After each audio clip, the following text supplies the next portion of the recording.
Hello? I must be going. I cannot stay. I came to say I must be going. I'm glad I came, but just the same, I must be going. La la.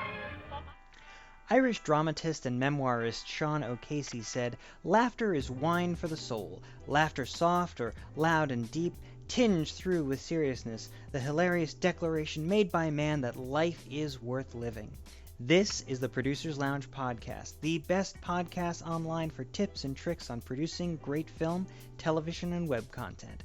Welcome back for Season 2, Episode 8, hosted and produced by GreaterAndGrander.com. On this week's episode, we're chatting with Steve Stoliar, who has written and produced as well as authored the book and screenplay Raised Eyebrows, about Steve's time working for Groucho Marx out of his home in Beverly Hills the last 3 years of Groucho's life. And as reported by Deadline, the film adaptation will start production soon. Guys, I gotta be honest, this interview was an absolute delight for me. People close to me know that I am a huge Marx Brothers fan. I grew up on their movies, and they had a huge impact on me. I reached out to Steve when I stumbled on his book, both because it opened a window into Groucho's later years, and it also reminded me of my time working for Penny Marshall out of her home. I gotta say, this book is hilarious. I highly recommend it. The only thing I recommend more highly is the audiobook version, which is narrated by Steve himself, and he does a phenomenal job. His impressions of Groucho and Dick Cavett are spot on, and I can only assume that his impressions of Aaron Fleming are spot on as well, and the book is hilarious.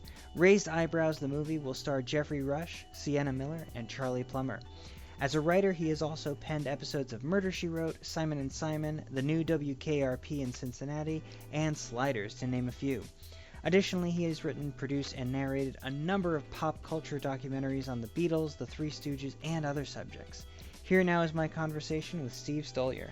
Menus, and then give me a couple minutes. I'll come back for your drinks. Okay? We'll time you. Yeah. The waitress special. It's a scrambled egg, spinach, and the mushrooms. Or if you like tuna salad or anything like that, the Otis is very good as well.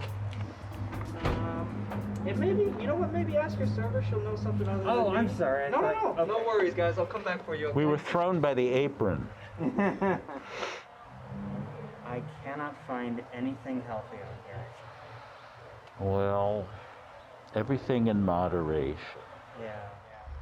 I am triple vaxxed and in good health. Excellent. Are you triple vaxxed? I am triple vaxxed. I am boosted. I have not left the apartment in a week and a half. I'm good. I'm flattered.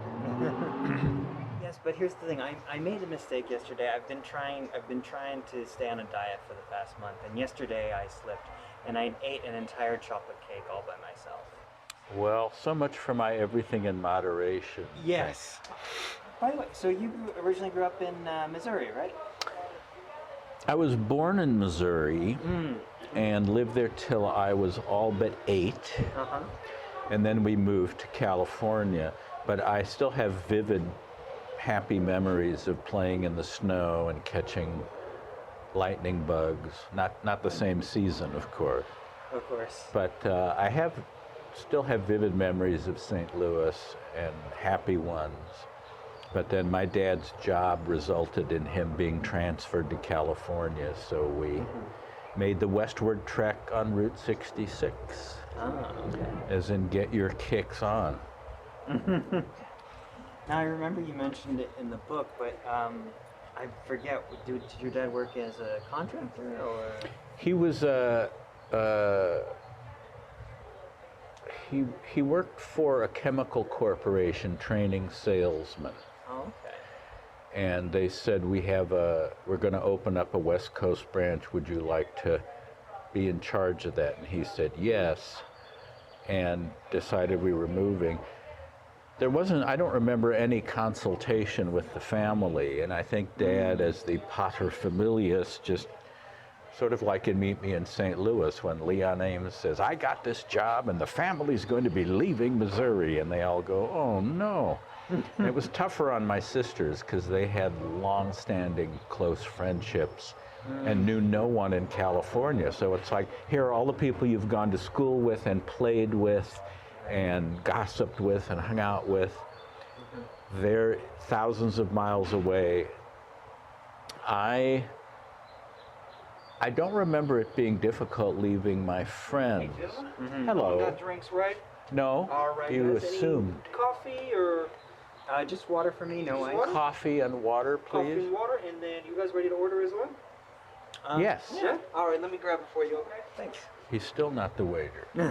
He keeps asking and then saying it's not. It's a very passive-aggressive thing. It is. Can I? Is there anything else you'd like? Yeah, I'd like it. That's not my department. I'm in the union. Sorry, I don't know Yeah, that. we can't. They'll Yeah. sue us. Where was I? You were 8, and you had mentioned your sisters. Oh, what was difficult for me Yeah. was we were moving into an apartment in Van Nuys in the San Fernando Valley, and I was informed that they don't allow pets. And we had a cat named Smokey back in St. Louis. And I remember standing on the front lawn of the apartment just crying, and this girl comes out and said, boy, what are you crying at? And I said, they won't let me keep Smokey. So we went back to St. Louis and packed up and had to give Smokey away. So that was the part that was tough for me. She's just Thank you finishing very up to go order up front. She'll be right out here. Okay. Awesome. Thank you. Thank you. Do you have any carcinogens or only healthy things? Oh, you know what? Like I actually- Splenda or... You know what? I think we should have some secret Splenda around. Let me look. Sometimes Oh, in the secret cafe. Splenda. Yeah, All right. yeah, we don't put it out, but let me. Yeah, sometimes act keep it little. nonchalant. Whistle when you deliver it. Secret Splenda. I'm pretty sure that's a club in Santa Monica. I thought it was a one of those romance novels. The shredded bodice on the cover. You went to UCLA, correct? Yes, I shouldn't nod. It's not. No one can hear me in space. No one can hear you nod. Now, one thing I was curious about when I was reading Raised Eyebrows was you had mentioned that you met Groucho because you were involved in the campaign to get one of his movies remastered. Animal Crack. Animal Crackers. Re-released. Re-released. But then it didn't kind of go into the details about how you got involved with that campaign. And that's a pretty ambitious campaign for someone who's 17, 18. I think it's one of those I didn't know what I didn't know. I think in my naivete, I thought, hey, let's... I had seen a bootleg copy of Animal Crackers at a theater in Orange County.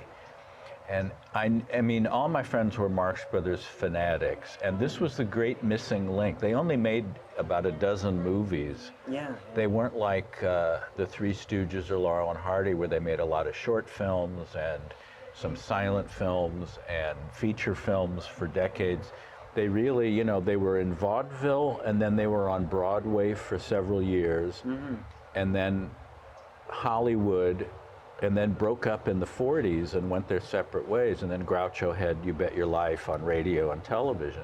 So there's not, you know, it wasn't like they made so many movies. Animal Crackers was their second film. It was based on their stage play of the same name. It's the one in which Groucho played Captain Spaulding, where his theme song, Hooray for Captain Spaulding, comes from. And basically because of a clerical error, the copyright had expired and the rights to it had reverted back to the people who had created the play. Oh, interesting. George Kaufman, Maury Riskin, Burt Kalmer, and Harry Ruby. And when it was made at Universal, when Universal sold their old films to MCA Universal in the 50s, Animal Crackers was included in the package, but they didn't have the right to put it in circulation on television, you know, in packages of old movies or re-release it. And it was just part of what they owned but couldn't do anything about. And Universal saw zero reason to spend good money on an old black and white movie from 1930. Right. Now, these days, of course, there's a much more archival psyche, and people are more aware, and there's things that, you know, you've got digitally remastered things, and restored, old footage is found and it's cleaned up, and it ends up in bonus features on a DVD or something. But the idea that something historic hadn't been seen and they had the means to do it, but they didn't care about it. Right. It really was the great missing link. We all knew, and it was supposed to be one of their best movies. It wasn't like this thing they did towards the end that convinced them to stop making it. They were just retracting their landing gear when they started on Animal Crackers. So, in my ignorance, I thought, I wonder if Groucho Marx knows it's playing at this theater in Anaheim. I'd like to tell him it does in case he hasn't seen it. But I knew that his phone number wasn't listed in the Beverly Hills phone book, but from having thumbed through it, I knew that Harry Ruby's was, who wrote the music for Animal Crackers, was one of Groucho's oldest friends, worked on Duck Soup. Anyway, so I called, and luckily, he didn't answer. It was a nurse who took my name and number and said she'd give him the message. If that hadn't happened, none of what happened after that, I don't think, would have occurred. So he called me, which at the time was a thrill, because it's like, I'm talking to one of Groucho's oldest friends. Oh my God, oh my God. And I told him about Animal Crackers, and he said, well, I'll certainly give Grouch the message. And I thought, oh, he's going to tell Groucho something because of me. And then on New Year's Day of 1974, I got a phone call from a woman named Erin Fleming. We didn't, but thank you for asking. Thank you for letting us see their lunch. George Kaufman in the 50s wrote a humorous article about a school for waiters where they learn to do things like walk in just as you get to the punchline of a long story and ask if everything's okay. Or they come over and move the salt and pepper shaker half an inch for no reason at all and then leave. I have found this to be repeatedly true, even 70 years later, that is one of the things they learn, is to come by right as you're getting to, I opened the door and there before me, can I get you anything? Did you save room for dessert? The only difference is now that they're working with the NSA to listen to everything you're saying. So. Well, I have no problem with that. I knew who Erin Fleming was because of my fanaticism as a Groucho fan, that she was sort of a combination girlfriend, agent, and also she had appeared with him in his one-man show at Carnegie Hall. And she said that Harry Ruby had given them the message, and she wanted to know why that theater was playing Animal Crackers. They had no right to play it. It's illegal for that, as if it was my idea, and I didn't know I don't know why, if it's okay or not. I'm just letting you know. So we talked for a while, and she had to leave, but she initially thought she wanted to bring me with her to Universal in the Black Tower, where I eventually worked in the 70s, to meet with Sid Sheinberg, the president of Universal, basically as Exhibit A. Here is this kid whose friends and he drove in the middle of the gas crisis to Anaheim to see this movie. Don't you think it's worth clearing the rights, spending the money, making crime? But then, in between then and the next time we talked, I hit upon the idea of a petition drive to multiply the striking power of me, because it would be easy to just dismiss, well, sure, this kid likes Groucho Marx. We're not going to spend thousands of dollars because of this kid. But if we could get a petition drive and stir up publicity or something. So at UCLA, they have Bruin Walk is this long sloping cement pathway that leads you into the middle of the campus. And there were tables that were set up that had petition drives and propaganda for like legalizing marijuana and ending the Vietnam War, gay rights, Iran rights. and I started the committee for the re-release of Animal Crackers. So here we were with all of these heavy-duty political things, trying to get an old Marx Brothers movie re-release. And it's funny because people were so weirded out, the students, you know, this is back in the Watergate days, Right. and they're asking who's going to get a copy of the petition. Do we have to be registered voters? Do you need our full name? Do you need our address? And you still had hesitant people. It's like, I love the Marx Brothers, and I think it's a good idea. I just don't want to sign my name to some. Right. But I continued talking to Aaron, which again it was such a thrill to me to be that. It's like now I'm one step removed from the man himself. As a matter of fact, during one of our phone calls, I said, while I have you on the phone, I wanted to find something out. A lot of books say Groucho was born in 1895, and some say 1890. Which one is the right date? And she said, just a minute. Groucho, when were you born? And I hear in the distance, October 2nd, 1890. And she said, did you hear? And I said, I heard. And I thought, oh my God, he's right there. He's right there. So she arranged for Groucho to come to UCLA. I extended my hand and said, Groucho, I am very happy to be meeting you after all this time. And he said, well, you should be. And Aaron said, this is Steve Stoliar. He's the one who's trying to get Animal Crackers re-released. And Groucho said, oh, well, did you get it? And I said, not yet, but we're working on it. And he said, well, you better or I'll fire you. And I said, I didn't realize I was working for you. How much are you paying me? And he said, a little less than nothing. And that was it's like I had met Groucho Marx. And we sat down side by side while there was a crush of students and press because Groucho's press agent had made it known that this was going to be. And there we were sitting, chatting about Animal Crackers and Groucho. And my heart is leaping out of my shirt. I mean, it was such a moment for me. And Groucho, he had strokes, he had slowed down, but the mechanism of his humor remained.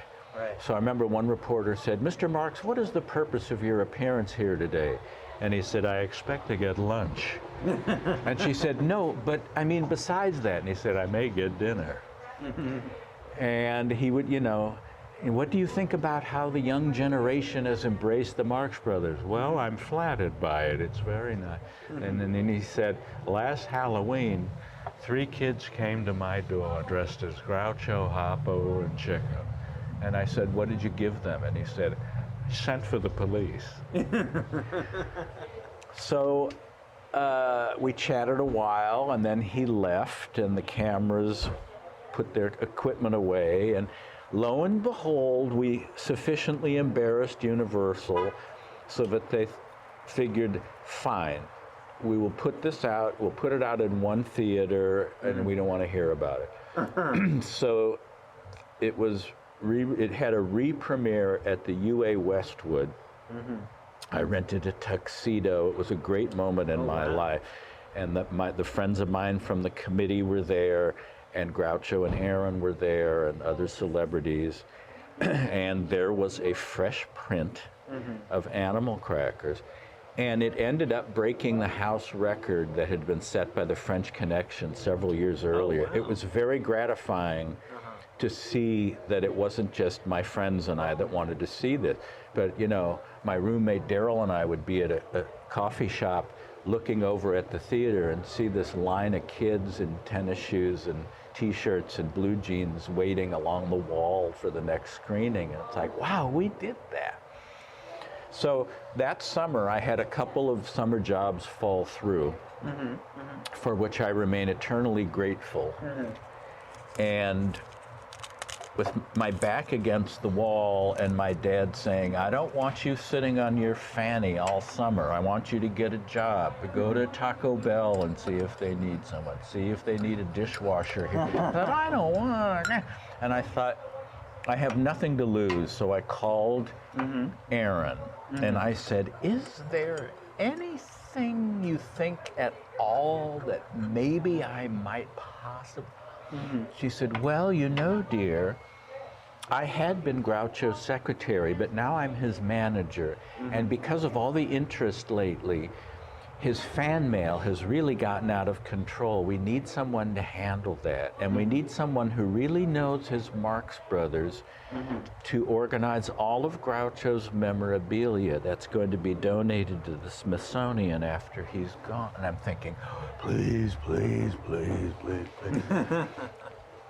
And in my mind, it was like a Tex Avery cartoon where I've zipped over and I'm standing on Groucho's doorstep while she's still on the phone explaining the job to me. And there's just a dust trail going down Sunset. That's it.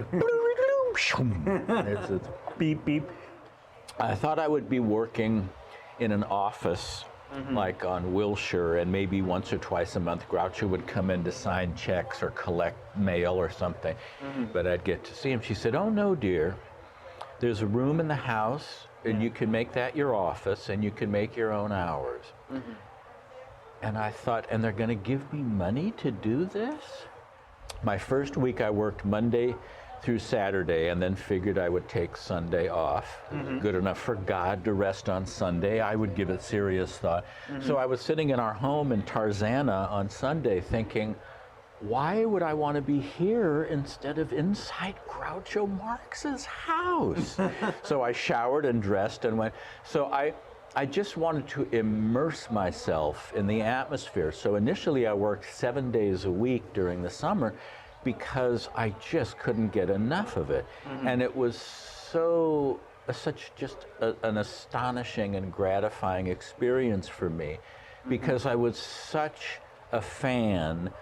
You know, I don't know if you've had the experience where you meet someone when you're younger, and then when you're older, you come to appreciate who they were, and you think, I wish I had known that at the time because I would have asked them about this, or I only knew a little. In this case, I was such a fanatic.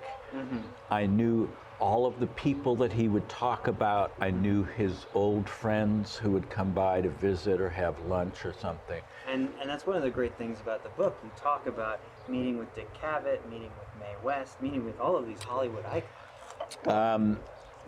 As cool as it was to meet a lot of the stars, it was equally cool to be meeting these people I knew from watching the credits at the end of Groucho's movies.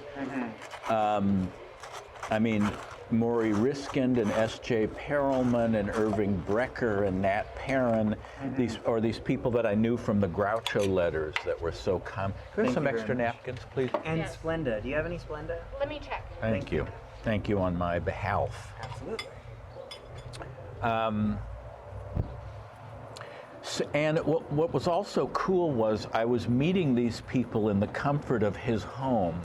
So it wasn't like I was just some wide-eyed fan or autograph hound, because even if they didn't know who I was or why I was there, they figured there must be a reason. Maybe it's his grandson or something.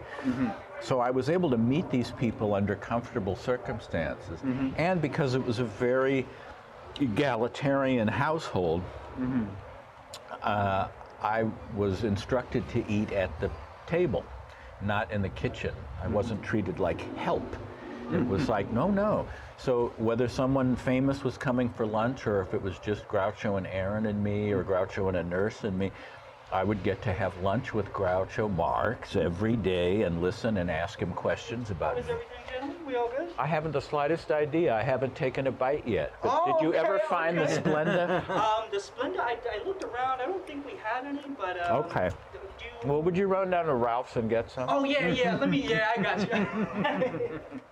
I got to spend quality time with my hero. Not only was he Groucho, the guy from all the movies, but he was someone who knew these mythic figures personally, like W.C. Fields and George Gershwin and James Thurber, and it's like he knew them in 3 dimensions in color. Mm-hmm. Plus, he was a man from 1890. Mm-hmm. He was someone whose first-hand memories went from before the Wright brothers to after Neil Armstrong landed on the moon, which is a jaw-dropping chunk of history. I mean, he was this living witness to all that. I never even thought about that. That's incredible. I asked him once, how far back do you remember? And he said, I guess the Spanish-American War, 1898. Mm-hmm. And he was even, they got into, the Marx Brothers got into vaudeville in the early years of the 20th century, and initially were a singing act. And Groucho actually sang at the Metropolitan Opera House in New York on the same bill as Enrico Caruso at a benefit to raise money for the victims of the San Francisco earthquake of 1906. Oh my goodness. He was 16. So he was this living time capsule. To ask him about stuff and get firsthand information about what it was like when that happened. So, you know, he was in frail health. I never took any of it for granted. I always thought that the coach would turn back into a pumpkin at any time. Right, right. And you were working for him for 2 years? But I ended up working there the last 3 years of his life. 3 years, wow. Did he ever give you, because you had, not just the book, you've been quite accomplished in the entertainment industry yourself. You wrote for Dick Cavett, you produced documentaries on the Three Stooges, John Lennon, the Beatles. Did he ever give you any advice that directly impacted your career? He told me not to get married till I was 30. I wasn't that certain what I wanted to do. So I didn't really ask his advice, but when S.J. Perelman, who worked on Monkey Business and Horse Feathers, in addition to being one of the most distinguished humorists of the 20th century, writing for The New Yorker for decades and winning an Oscar for writing Around the World in 80 Days. I told him that I was interested in writing for television, and he recommended that I write for the theater because writer has more control over his work. Which is a tall order, because writing for the theater is much harder to get off the ground than pitching ideas on a TV show. But he was right, because TV is a producer's medium, film is a director's medium, and the theater is a writer's medium. So from a purity standpoint, he was right. He did once say that I was a genius, which I don't know how many people can make that statement. The reason he said it was because I was the only one in the household who could figure out how to change the needle on the stereo. But the fact remains, he called me a genius. There you go. And I can only assume you're going to discuss Aaron Fleming. And I experienced similar issues actually when I worked for Penny Marshall, and a lot of people have read recently the tribulations that Stan Lee was put through his final years. It seems to be kind of a common theme when these very illustrious people get to an older age. Right. I don't want to say vulture, but people who see that person as a stepping stone for their own career. And they come in and alienate the longtime friends and relatives. And yeah, it's a classic setup, unfortunately. It happened to Bela Lugosi and his last wife. It happened to John Barrymore and his last wife. There are a lot of these formerly strong, forceful men who, towards the end, get taken in by a younger woman. I don't know that there was really anything physical between Aaron and Groucho, but as he got weaker, he became more reliant on her. And she did, you know, in her defense, she came along at a time when nothing really was happening with his career. and his children weren't really looking to have that kind of responsibility. So she did put the spotlight back on him, for better or for worse. The groundswell of interest in the Marx Brothers had started already before her. She doesn't get credit for putting him, making him popular again. Because you can see, I mean, the Museum of Modern Art in New York had a Marx Brothers retrospective in '67, and Groucho and Zeppo were there. It was a big turnout, and Groucho would appear on his first Cavett Show appearance, I think, was 1969, which is several years before Aaron came along, and the crowd went crazy and loved all of his references and stuff. But she skillfully rode that wave that had already started, and she added to it with the one-man shows and the two LP set of the Carnegie Show and different TV appearances and stuff. And the truth was, Groucho loved having an audience. So even though some of his longtime friends would think he's too old to be doing this, he loved it. And he trusted Erin's judgment. But she was a very troubled woman. Right. She was later diagnosed as a paranoid schizophrenic. And while I have compassion for people with psychological problems, that doesn't excuse abusive behavior towards a frail older man. So it can explain some of what's going on, but that doesn't mean, oh, well, then it's okay that that happened. So, you know, this volatile woman was in charge of this fragile man, and I'm 20 years old in between in this, trying to stay on everyone's good side. So yeah, the two dark elements were Groucho's mortality, the fact that I knew it couldn't last, and that he was just going to get weaker and spiral downward. He was in his mid-80s. And trying to deal with someone as unpredictable as Aaron. There would be things that we thought, oh, she won't mind. Then she would have a shit fit and slam the door and scream and throw things. And then there'd be other things where we'd think, oh God, when Aaron finds out about this, there's going to be hell. And she would laugh it off and dismiss it as nothing. So it was just impossible to try to second guess her. She ran boiling hot and freezing cold. Now, I'm trying to remember, or trying to place that timeline. At some point, Groucho got a different manager, same manager as Alice Cooper. Was that before or after Aaron? Just out of pure curiosity. Well, it was concurrent. It was only for a short time, and I didn't meet him.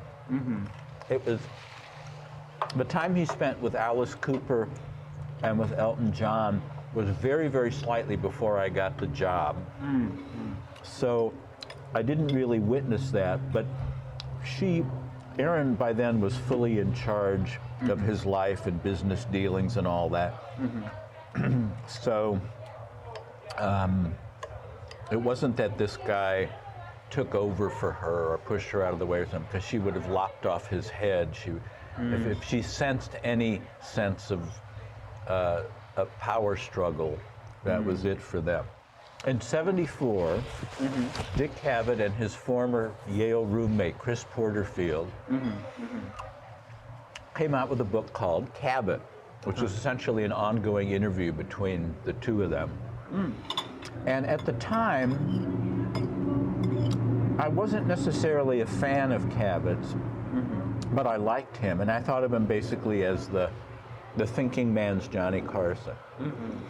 But Groucho shuffled into my office at his house and said, read this, you'll enjoy it. And I thought, well, I guess I better read it, because he's going to ask me what I thought of it, and I don't want to say, oh, I haven't gotten around to it. Groucho and Woody Allen had provided dust jacket blurbs for Cabot's book, and so he had an advance copy. And that was also very flattering that Groucho thought Steve will enjoy this. You know, again, the idea that he knew my taste. You know, he once called me into his bedroom and handed me a 20 and said, "Go down to Tower Records and get a few things. You know what I like." And I thought, ooh, he doesn't have to tell me. He knows that I know what he likes. So, and he was impressed. I not only got 2 LPs, but brought change back. So that was. And I remember in the book, he actually loved Starring Fred Astaire. Yeah. Because I had the album, and it was all kind of songs that Groucho liked, from the Tin Pan. You know, it was Irving Berlin and George Gershwin and Jerome Kern, and he knew all these people. And you know, Irving Berlin wrote the music for the Coconuts. So that was very gratifying. So I took Cabot home and started reading it, and from the very beginning I thought, oh man, I relate to this guy. We were both obsessed with the classic comedians of the 30s. We both had our mothers die of cancer when we were young. We were both shy around girls. I thought, I bet I would get along with this guy, but he's this Yale-educated New York snob, and I'm just this kid out in California. What would be the circumstances under which we'd meet? And in the book, Cabot talks about meeting Groucho and going home and scribbling down key words to remind him of stories Groucho told him. And he said, now when I look at these scraps of paper, I don't know what some of them mean. And he mentioned a couple of them in the book. And I thought I might know what they were because of Groucho telling me the stories. So I wrote him a letter and explained that I was working for Groucho, and then he gave me the book, and I said, I'm going to guess what the stories were. And I sent it off, and I got a letter back that said, "Dear Steve, you were uncannily on the nose with your 2 guesses. Write again and I'll answer again and better." And that began a friendship that continues to this day. He loved the fact that I was a pipeline into the intrigue going on at Groucho's house with Aaron Fleming and the warring factions of Aaron and her friends, and then Groucho's son Arthur and the old friends, and battling for control. And I could, you know, he had written me, "You may speak freely," meaning I won't tell anyone the things you're telling me. So then when Groucho died, I thought, well, that's it for my connection to Cabot. Because why would he want to stay in touch with me if the Groucho thing is ended? And that week he phoned me from New York, and he said, "Listen, just because Groucho's gone, I hope we're not going to lose touch. And by the way, I hope you don't mind, but I've shown some of your letters to Woody, and he says they're very well written." Wow. So I emptied the urine out of my shoes. And so we continued to correspond and talk on the phone. In '78, I flew to New York to visit, because a friend of mine was staying there, so I had a place to stay, and got to meet Cabot in person. And I was nervous for about 4 seconds, and then it was like we went to junior high together. It really was just like I thought it would be when I read the book, but thought, well, never. And then in '82, he hired me to come to New York and write for him at HBO. And this was a few years after Groucho died, and I was working at Universal in the steno pool, typing scripts from 11 to 8, Kojak and Columbo and Emergency, and all these, just pushing him through my Selectric too. But Cabot thought, I bet Stoliar could do this. So I left LAX a secretary and touched down at JFK, this writer from California. And of course, the people at HBO, it's weird, you know, I thought, gee, I could I could have an accent or a limp, and people would just accept that that's what I was like. Or just a guy they've never heard of, but Dick Cavett wants him here. So the whole Manhattan adventure was fabulous. Hanging, I mean, Cavett would just say, you want to go down and see this? And I'd pull on my shoes and we'd go just walking around New York. I got to meet Woody Allen through him. I got to meet Katharine Hepburn and Marshall Brickman, and I just drank in the whole Manhattan experience. But then work dried up, and as it dried up, I got an offer to work on a series in California for a bunch of money. And it's like, well, do I want to temp as a secretary in New York or get a bunch of money? Could I have some more coffee even if you're not our server and don't even work here? Sure, I'll let somebody know. Thank you. More water, please, thanks.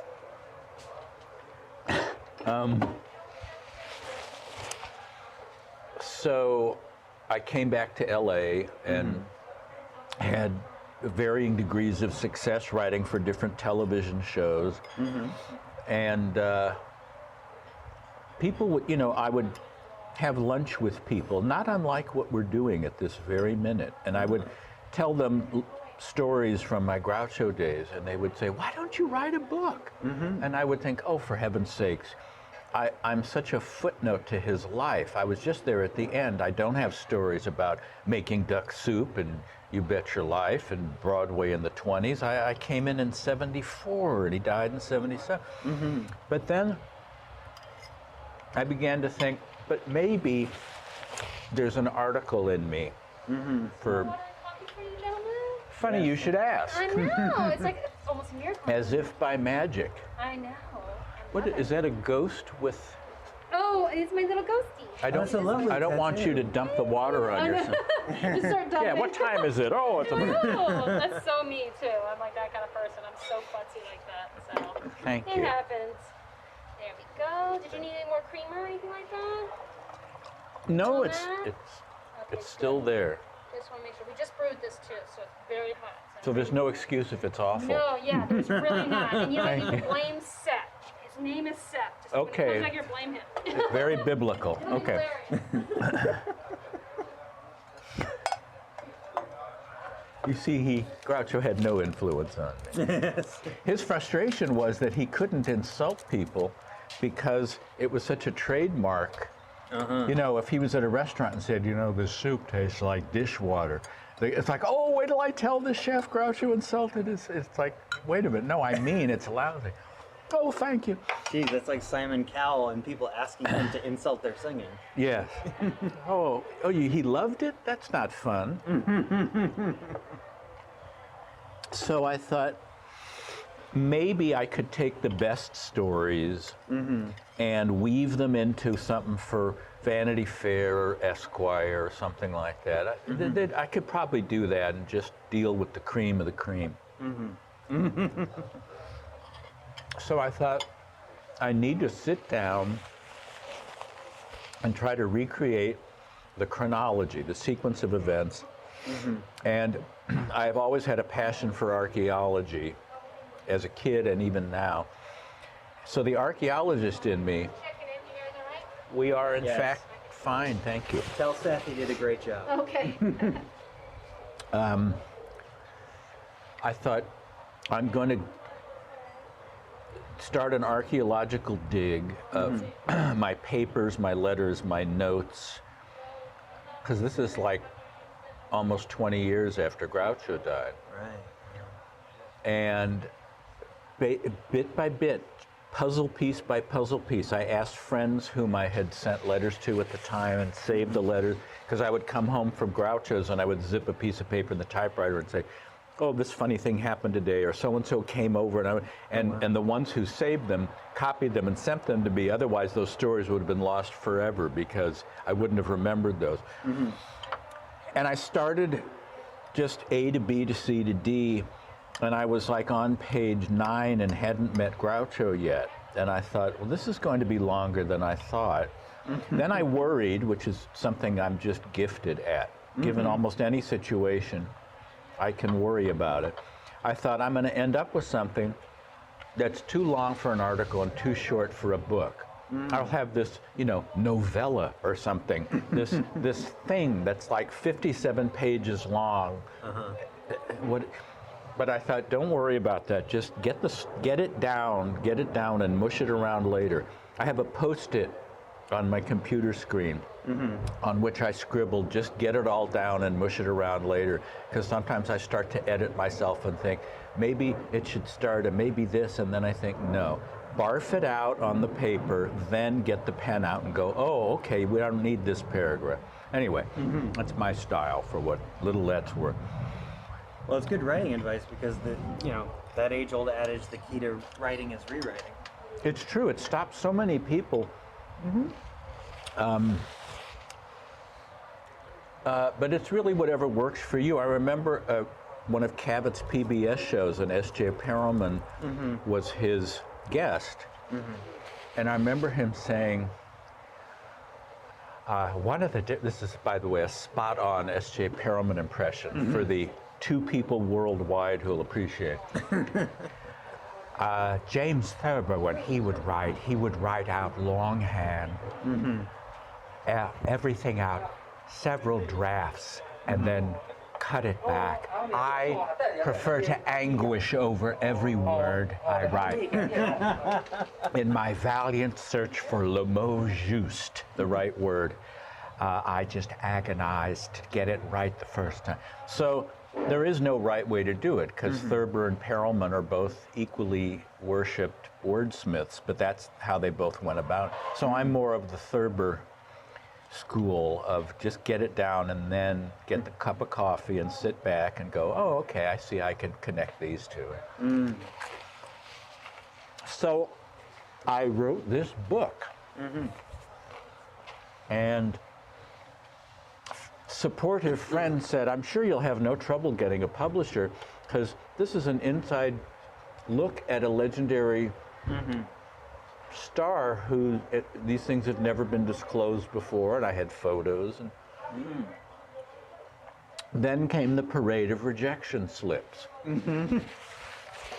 My cover letter said, this is not a biography of Groucho Marx. It is a story of a fan and his idol in twilight years, and I would get rejection slips that said, we're not interested in any Groucho Marx biographies at this time. And I just wanted to throttle them and say, did you even read the goddamn cover letter? Never mind. But as they say, it only takes one yes. And I finally got the yes, and it got published. And then I came out with a reissue in 2012 that, in addition to having it in paperback and Kindle, I did another epilogue catching people up on what had happened to the people in the book since, in the 15 years since the hardcover had come out. Right. And reactions of some of the people in the book to the thing. And now, there have been people from early on who said, have you ever thought about this as a movie? And the truth is, it had occurred to me while I was writing it that there are elements of like My Favorite Year and even like Sunset Boulevard in an aging star. In Sunset Boulevard, it's the aging star who's mentally unbalanced. Right. In my story, there's an aging star, but the unbalanced person is Aaron, who's in charge of the aging star. Right. And then when Ed Wood came out, I thought, yeah, something like that. It's not the story of Bela Lugosi. It's this fanatic kid connecting with his idol in his declining years. So then started another series of rejections. I remember my agent arranged for me to meet with some producer. This was like right after the book came out, the hardcover came out in '96. And I thought, wow, this is just going to be like a hot knife in butter. I'm just going to zoom through this. And I sit down with this guy, and he said, first, let me tell you, I loved your book. That's good. But if you think there's a movie in it, you're mistaken. And let me explain why. Oh. There is not enough here that would justify a film. Now, if you wanted to do a biography of Groucho's entire life, then I could see using it to bookend the story. You know, Groucho in his late years telling you about it, and then his life, and then at the very end. Right. But I'm thinking, why did my agent even arrange for this? And it was kind of like that. It would get optioned and nothing would happen, and then the rights would come back to me. I had a very well-intentioned friend in the business who put me in touch with a writer-director, and we had lunch. And it sounded more encouraging because he believed there was a film in the book. And then he said, the first thing we'll have to figure out is whose point of view is the story told from? And he said, I was thinking it might be interesting if it was from Groucho's point of view. And it's the old Groucho, and maybe the young Groucho is inside. And I thought, no, you don't understand. Steve is the character that people relate to as just this regular, normal, average guy dropped into this petri dish of intrigue and fame and all this stuff. It is through his innocent eyes that we see this story unfold. It is not in Groucho's head where imprisoned is the younger Groucho. And so that became a thanks but no thanks. And the friend of mine who had put us in touch thought I was crazy. She said, do you have another offer? And I said, no. And she said, Steve, you never say no to something if you don't have something else. And I said, I have different priorities. This isn't just about getting a deal. This is my kid. I got this cow and a handful of magic beans, and I get to do this transaction once. It appears as if it's actually coming to pass. I can't discuss the specifics except to say that I'm very happy with how it is shaping up. I'm very grateful that I have not been marginalized because, especially after years in TV, I'm so used to, it's like you write this and they give you some money, which is fine, and then they don't want to hear from you after that. And friends of mine who aren't in the business would say, oh, but that's ridiculous because you're the one that wrote the story, and I said, you don't understand. Despite years writing for television, I don't have a track record in feature films, and people with the money want to minimize the risk. And it's just sort of given that someone that writes a book that gets made into a movie is given some money, which is fine with me, and then told you and a guest can attend the premiere, but until then, please lose our phone number. Right. In this case, for all the waiting I've been doing to be marginalized and find out that all these decisions are being made, I have been in the loop, and respect has been shown for my input. Doesn't mean I have control, but they listen and implement a goodly number, and it's not just lip service, because it's very hard to enforce that. I mean, my contract has something in it about, conferring with and consulting with, but you can just hold the phone away from your ear and then every 2 minutes go, right, go ahead with what you were saying, and then, continue painting your nails or having lunch or something. But so I'm very much a part of this. I believe we are looking to film it this spring or summer. There's a lot of moving parts and schedules and things get changed around, but it appears as if it is about to be announced and it will be made later this year. And I have to tell you how surreal it is to imagine walking onto the set that essentially, at least partly, recreates the house that I had spent the better part of 3 years in. meeting people, playing people I knew, including someone playing me at 20 now that I'm in my late 60s.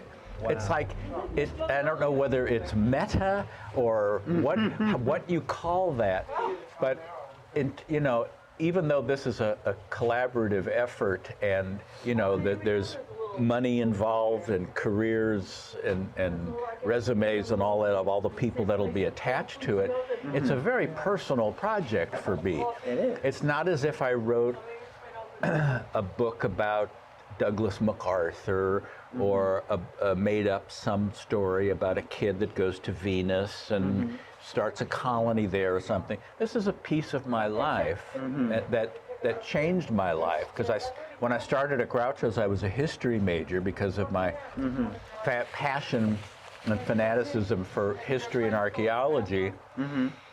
But then it was just so irresistible, the whole show business, the creativity, the arts, that I thought, no, then I shifted to motion picture television and got a BA in that, which entitles me to absolutely nothing, but I do have a degree from UCLA. And I wrote the initial draft of the screenplay. The person who will be directing it is also a writer, so he did a rewrite, but again, it bears an uncanny resemblance to my story and the draft, and will be sharing credit with him on it. So again, I was not pushed aside and sand kicked in my face by, it's like, we're professionals and we know how this is done. So it's a very strange, you know, again, the idea of seeing people playing these people and playing me at 19 with mutton chops and full head of hair. It's quite an experience, and it's only really just getting underway. That is incredible. I would like to ask a bit more about the process. Anything. Yes, because, and I understand you can't talk about cast, I understand you can't talk about director, but there is a studio attached, if I recall off of IMDb. There's Pro. Cold Iron Pictures is a sort of boutique, you know, which makes sense. This is not a Marvel. There's no explosions, sorry to say, just Aaron's personality. It's a boutique company that has done some mighty fine, smaller films. And so at least it doesn't get lost in the gears of a major studio. But then, you know, of course, then as you get different financial entities, it becomes, that's why there's you know, you see a movie and it says a so-and-so production of a so-and-so film, a presentation of worst case scenario productions, filmed by Ned and Bert, and so, you know, we'll have that, and it's possible that could it end up connected to a major studio as a distributor. I don't know. That's nothing that I know anything about or have anything to do with, just only in terms of keeping tabs on where things are at. But, you know, the plan is for it to be a theatrical motion picture. If it turns out that that it's like Netflix or HBO or something, I'm fine with that, because a lot more people see it that way. So, you know, if nothing else, I've learned to be extremely flexible, having been, you know, chained to this roller coaster from some years, watching it get closer and then nothing, and then a glimmer, and then back a step and forward 2 steps. It's not for the squeamish. And it's also not, it's like anyone that thinks, first of all, anyone that thinks that writing a book is the key to riches is a fool. If you're a famous author to begin with, there's, you know, Stephen King can count on a certain amount of money. But don't write a book to make money, and don't write a book thinking this will make a great movie and then I'll have my villa in France. But it does seem to be, from a creativity standpoint, very gratifying, and I'm pleased with how things are shaking down, and I'm pleased that I am as in the loop as I am, because it would be very easy to be treated like so many other just the writer types. Very interesting adventure for me. Nice. And you have another book coming out too. What? Yeah, that's what I heard. I don't know who I heard it from, but Well, it's wholly different from this book, but my sisters had all of the letters my dad wrote my mother during World War II, and we had never read through them. Dad had a scrapbook of photos that I loved going through because it had pictures of dead Nazis and bombed out buildings, and Dad in his uniform, and he was fighting the Nazis. Obviously, he wasn't fighting them in the Pacific, I must say. And he was in North Africa and Italy and France and Germany, and was able to take all these great photos or have them taken of him as he'd hand his camera to a guy and say, get a picture of me in front of the bombed out Sicily. But none of us had ever looked through the letters, I think partly because there was a sense that there was an intimacy there that wasn't any of our business. And the other thing was, there were so many, and they were either single-spaced or tightly handwritten to fit as much as he could on the page. And with no illustrations or anything, and it just didn't seem like something any of us was. But then we started looking through them, and again, the historian archaeologist in me thought, these are much better written than I would have given Dad credit for, and these are really interesting. All of these first-hand stories that have never been told before. And I started thinking, you know, there's all those Civil War diaries just written by some random Yank or Reb that end up making for compelling reading, because it's like, you know, the general says we might be able to take the fort by Thursday, but it's awful cold, and it's like, it doesn't matter that you're not famous. You have recorded something that's a piece of history, and it deserves. And my sisters initially thought, well, it's fine for the family, but this isn't going to. Why would that be? Again, who is going to want to read this? But I took advantage of the COVID pandemic and being stuck in my apartment with my adorable cat, Oscar. And I thought, I'm going to do this. And my sister shipped me cartons of binders that had, my parents had vowed to write each other every day to keep it's sort of like to have a conversation that's unbroken even by a world war. And they came so close to it. And I don't have my mother's letters, A, because they weren't supposed to keep them because they weren't censored, and if my mom said something like, hey, I heard you guys should be in Berlin by the 12th, you don't want that to fall into enemy hands. And also, my dad would have had to schlep this duffel bag of my wife's letters all over Europe. But Dad was so meticulous in his answers. He would say, you asked about whether we're doing this, you asked about that. Plus little capsule reviews of the movies they're seeing. And Mom, what she thought of, and what's playing on your hit parade. You know, oh, they're playing this now, and he'd remember dancing with her to that when they were dating, and he'd get so heart sick over not, you know, over missing her and the baby. And I thought, there's a lot of good stuff in here. But some of the letters were 10 pages long. Wow. And I realized, so he was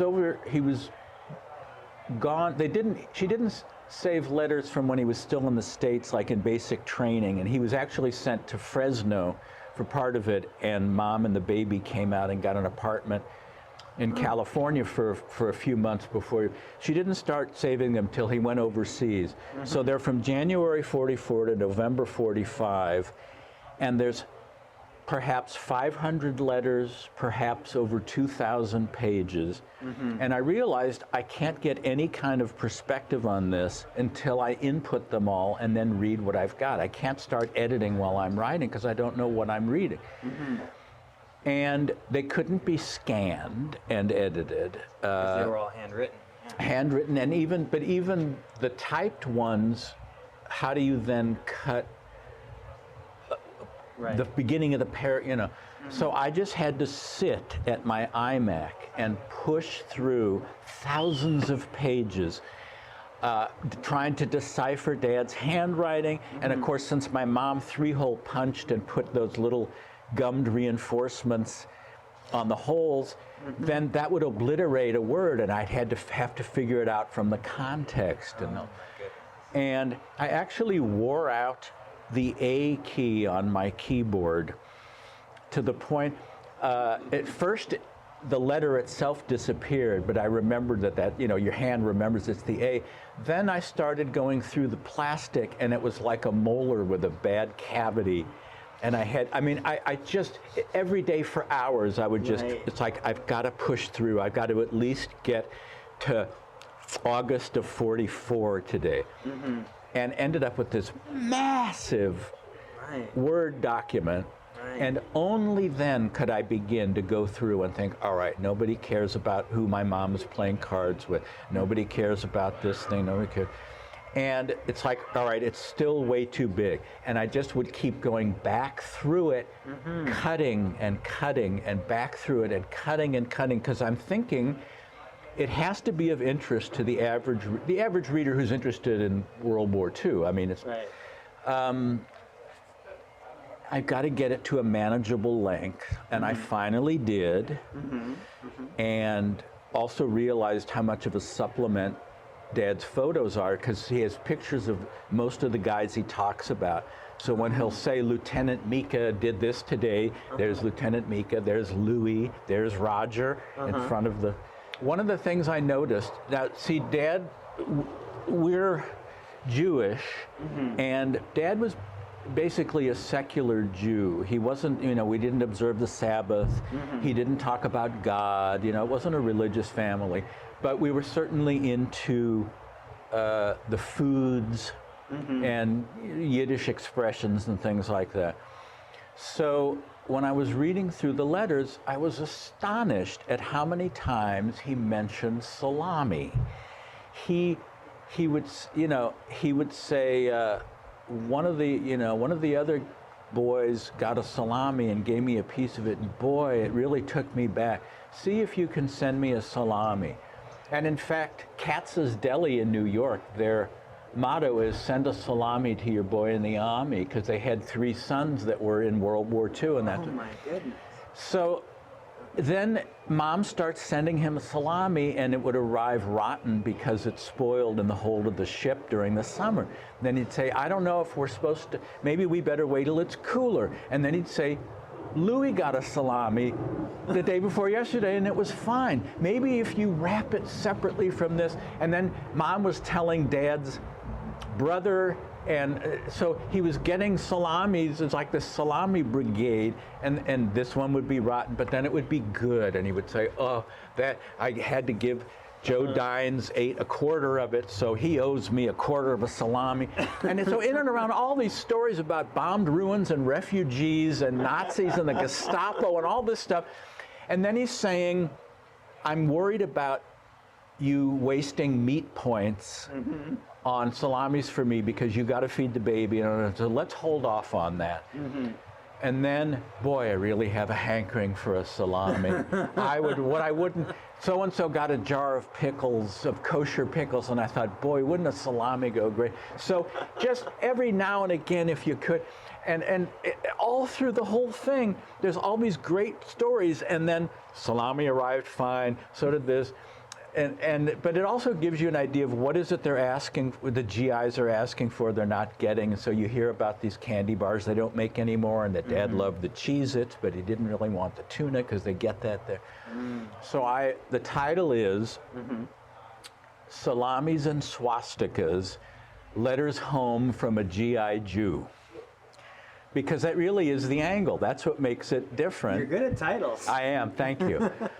It's really what it is. It isn't just a GI, it's a Jewish GI, but he wasn't all that religious, but you see it grow as he runs into the horrors of what the Nazis were doing and meeting people that had horrible experiences. And then as people are coming back from the camps and we're seeing what had happened there. And there's a lot of talk about God, God is on our side. And then when FDR dies and then Ernie Pyle, the war correspondent, like the same week, Dad said, I guess that was God's trade-off on letting us win this war, is having to, I guess that was the price we had to pay, but God was still on the side of, and I thank God, and I pray. So there's a lot, there's pictures of him having Passover Seder in a bomb-damaged synagogue in France. Wow. A picture of him eating matzah. It's like, this is such extraordinary imagery to counterpoint the stuff.